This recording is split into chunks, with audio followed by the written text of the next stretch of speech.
Hey, time for your lunch math and history, and we are going to do some reviewing on slopes. And this is an Algebra 2 video, which means we have gone through the slopes unit already in the past years, but this is just to review it because this is one of the fundamentals of algebra that we'll be needing to learn higher level content and explore new mathematics. So remembering back from like 8th grade, 9th grade, 10th grade around with slopes, well, here's what can happen is I remember that the slope is y divided by x, which is also the same thing as saying rise over run. Sometimes you have to demonstrate the slope in a straight line every time you go up the stairs when you go to bed. Well, even if you have an upstairs. Because the stairs you have to go up, then run. You have to lift up your foot and place it here. Rise, run, rise, run. So that is what the slope is all about. If you have 2 points on a graph, because that's where slopes will happen, is on a visualized piece of paper, a graph, it is going to be m is equal to your second coordinate of y, subtract by your first coordinate of y, divide by your second coordinate of x, subtract by your first coordinate of x. So that's how you find the slope. So what we're going to do is try to find what type of slopes there are. There's not going to be any solve or calculations, but here's what we're going to do. I actually identify what the slope is. So here is the grand old y equals 3x plus 1.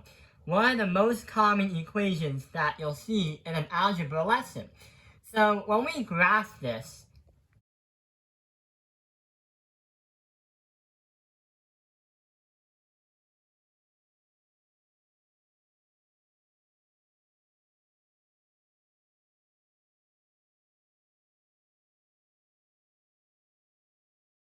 you will see a line going up like this.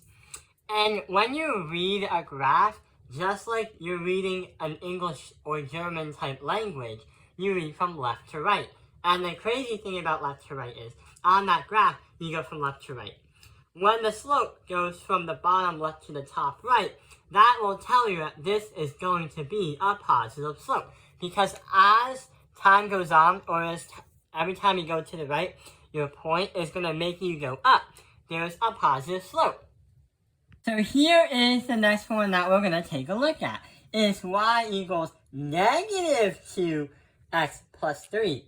So notice how we have a negative number as a slope.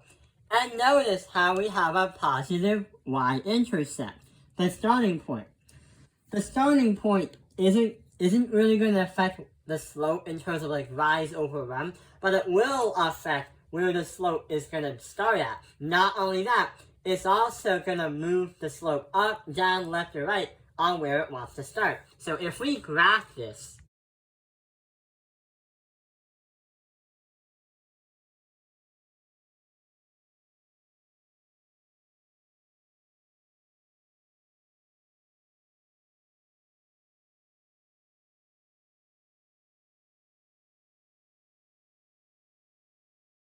notice that the line is going to go straight down. So when the line is going to go straight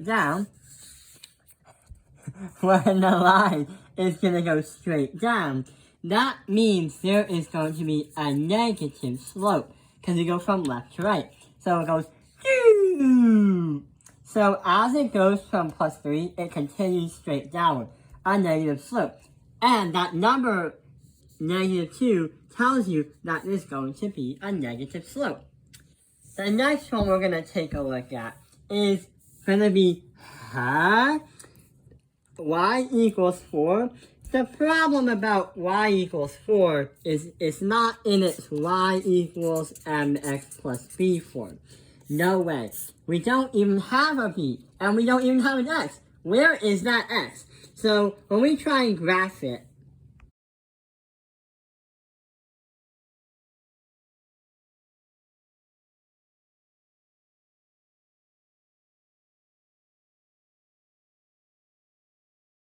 you will notice a straight line going like this, a straight slope. And we would say that it's still a slope because it's some kind of line, but the problem is there's no rising. You're just running. And not only that, this is called a zero slope. There is no steepness in this kind of slope because it's zero. And if you try to measure the slope of 2 points on this kind of slope, if you measure the 2 corners of the slope, you will get something like 0 divide that by 8. You can't do this really to have a slope because, okay, that's how we recognize it. When you do 0 divided by 8, when you divide by 8 by a 0, you are going to get an answer of 0, which means there technically isn't a slope.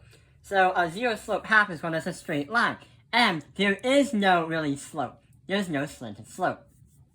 The last one we're going to take a look at is going to be the same thing. X is equal to -3. So how are we going to do that? Well, notice how, yes, it doesn't follow the y equals mx plus b stuff. Yep, no way of this. But we just have an x, not a y. Let's see what happens.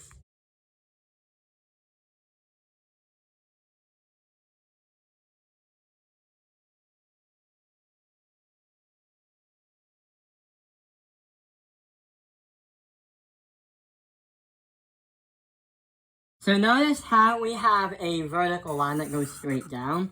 There doesn't seem to be really a slope because it's totally vertical. There's no really slant in the slope. And not only that, when you say x equals -3, it's going to strike the x-axis and never have a y-intercept.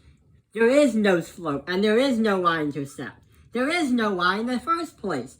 So when you try to find the slope of 2 points in this graph or this line, you will get an answer of, you can't do this. This is actually breaking the rules of math. Because you'll get a slope that looks like 8 divide that by 0, for example. If you try dividing by 0 on a calculator, it's mathematically proven that you can't divide by 0. And since mathematicians have no idea how you do that, it's going to be undefined. If you try to go up or down, and you say it's a slope, you can't really do that, and it doesn't really make any sense. There doesn't seem to be any kind of slope. And not only that, it's an undefined slope because you can't divide by 0. You'll get an error on your calculator. So that is going to be all the 4 different types of slopes that we have to take a look at. I hope this video has helped you remind your knowledge and remind you about slopes for Algebra 2. Thank you for watching Topping Your Life's Math Industry. Like and subscribe.